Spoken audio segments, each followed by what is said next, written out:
Assalamualaikum warahmatullahi wabarakatuh. Perkenalkan, nama saya Muhammad Rizky Faizin Nasrullah, mahasiswa UIN Said Ali Rahmatullah Tulungagung. Pada video kali ini saya akan menjelaskan materi tentang posisi strategis Indonesia sebagai poros maritim dunia. Sebelum melanjutkan ke materi, alangkah baiknya kita mengetahui tujuan pembelajaran pada video ini. Yang pertama, memahami letak, luas, dan batas wilayah Indonesia. Yang kedua, memahami karakteristik wilayah, daratan, dan perairan Indonesia. Yang ketiga, memahami perkembangan jalur transportasi dan perdagangan internasional di Indonesia. Dan yang keempat, memahami potensi dan pengelolaan sumber daya kelautan Indonesia. Materi pertama membahas tentang letak, luas, dan batas wilayah Indonesia. Yang pertama, letak wilayah Indonesia.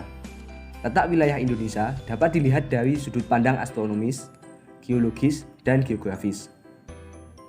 Letak astronomis Indonesia. Letak astronomis Indonesia berada di antara 6 derajat lintang utara sampai 11 derajat lintang selatan dan 95 derajat bujur timur sampai 141 derajat bujur timur.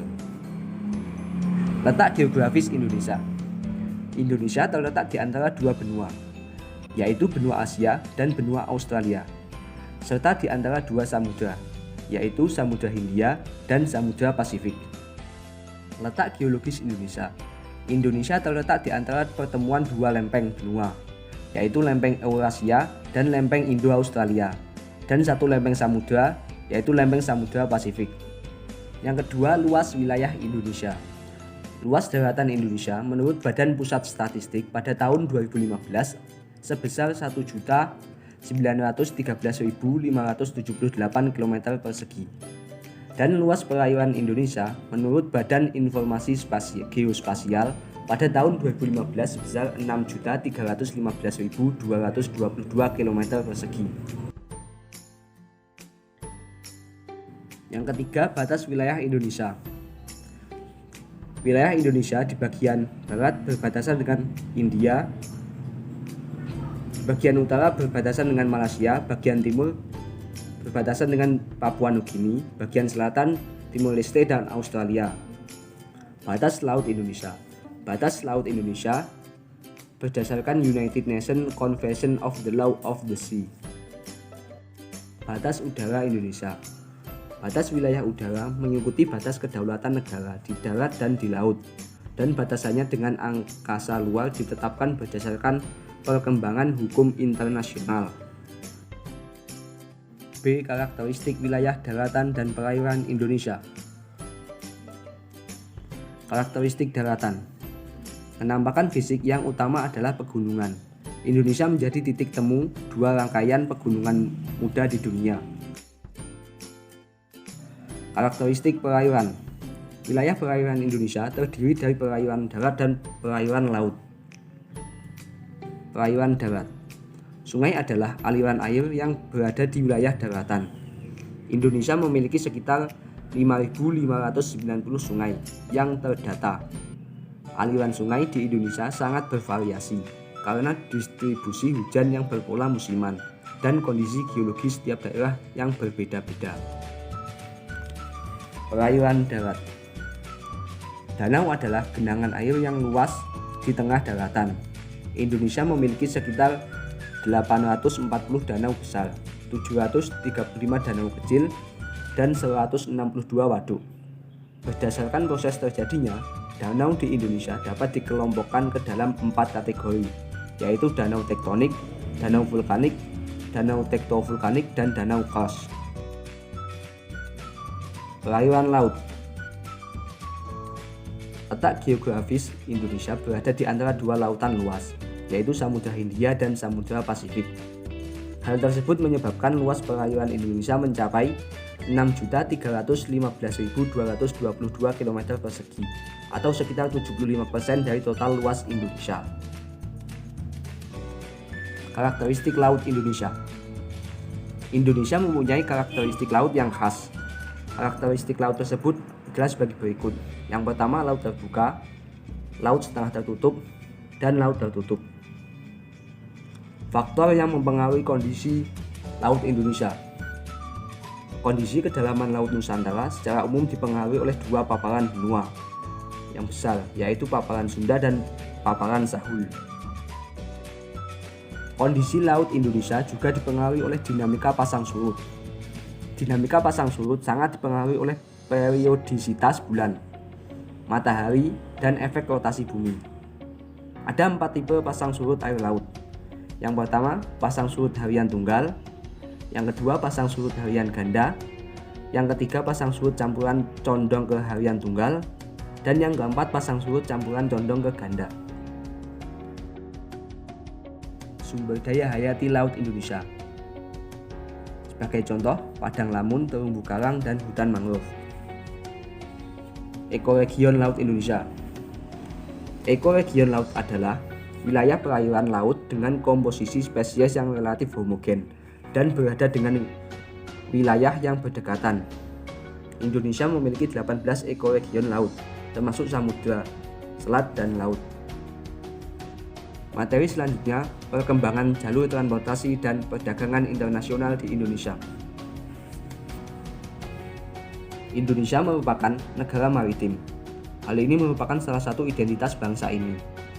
Konsep ini tampaknya sudah terwujud pada zaman Kerajaan Sriwijaya dan Majapahit, dua kerajaan maritim besar di Indonesia. Pada zaman itu, bangsa Indonesia sudah memiliki kemampuan besar untuk menguasai laut dengan armadanya yang besar dan mampu mengarungi samudra. Pelabuhan penting di Indonesia. Selain di Jawa, banyak juga pelabuhan di luar Jawa yang ramai dikunjungi oleh para pedagang. Di antaranya adalah Aceh, Ternate, Tidore, Bacan, Jailo, Halmahera, dan Makassar. Setelah ini diambil alih oleh VOC, Indonesia mengalami kemunduran pada pusat perdagangan dan dialihkan ke Batavia. Letak geografis Indonesia yang berada di antara dua samudra dan dua benua menjadikan Indonesia sebagai lalu lintas pelayaran internasional. Perairan Indonesia memiliki beberapa jalur laut utama, yaitu Laut Natuna, Laut Jawa, Laut Flores, Laut Sulawesi, Laut Maluku, dan Laut Banda. Indonesia juga mempunyai 4 titik strategis yang dilalui oleh 40% kapal-kapal perdagangan di dunia, atau yang disebut dengan choke point. Keempat titik strategis itu adalah Selat Malaka, Selat Sunda, Selat Lombok, dan Selat Makassar. D. Potensi dan pengelolaan sumber daya kelautan Indonesia. Potensi sumber daya kelautan Indonesia. Potensi sumber daya kelautan Indonesia dapat menjadi sumber daya terbarukan dan tidak terbarukan dan jasa. Sumber daya perikanan. Sumber daya perikanan terdiri dari perikanan tangkap maupun perikanan budidaya. Laut Indonesia memiliki angka potensi lestari sumber daya ikan yang besar, 6,4 juta ton per tahun. Energi kelautan. Energi kelautan Indonesia dapat dikatakan terbaik dan terbesar di dunia. Energi kelautan itu antara lain terdiri dari energi gelombang laut, energi pasang surut, dan energi panas laut. Sumber minyak dan gas bumi. Minyak dan gas bumi memiliki peranan strategis dalam pembangunan nasional. Sekitar 70% cadangan minyak dan gas bumi di Indonesia terdapat di kawasan pesisir dan lautan. Wisata bahari.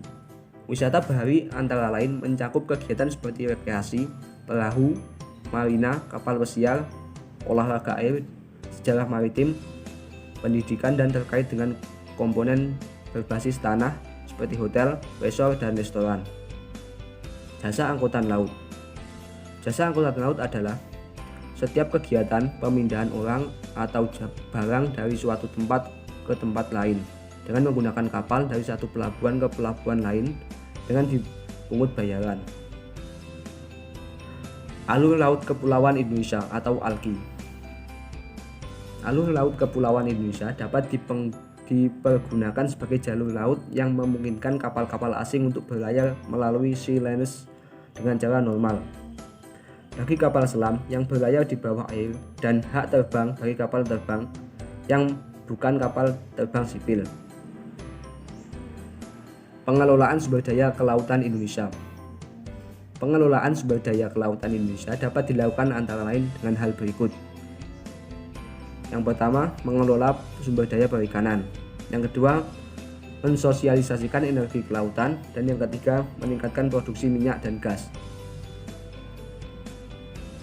Yang keempat, pengelolaan wisata bahari. Yang kelima, mengolah industri maritim. Yang keenam, mengelola algi. Yang ketujuh, pengelolaan jasa angkutan laut.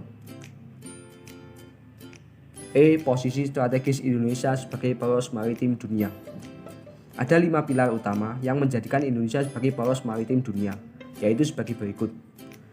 Yang pertama, pembangunan kembali budaya maritim Indonesia. Yang kedua, komitmen menjaga dan mengelola sumber daya laut dengan fokus membangun kedaulatan pangan melalui pengembangan industri perikanan dengan menempatkan nelayan sebagai pilar utama. Yang ketiga, komitmen mendorong pengembangan infrastruktur dan konektivitas maritim dengan membangun tol laut, pelabuhan laut, logistik dan industri perkapalan serta pariwisata maritim. Yang keempat, diplomasi maritim yang mengajak semua mitra Indonesia untuk bekerja sama pada bidang kelautan. Yang kelima, pembangunan kelautan pertahanan maritim. Mungkin itu saja yang dapat saya sampaikan. Apabila ada kurang lebihnya saya mohon maaf dan semoga bermanfaat. Wabillahi taufiq wal hidayah. Wassalamualaikum warahmatullahi wabarakatuh.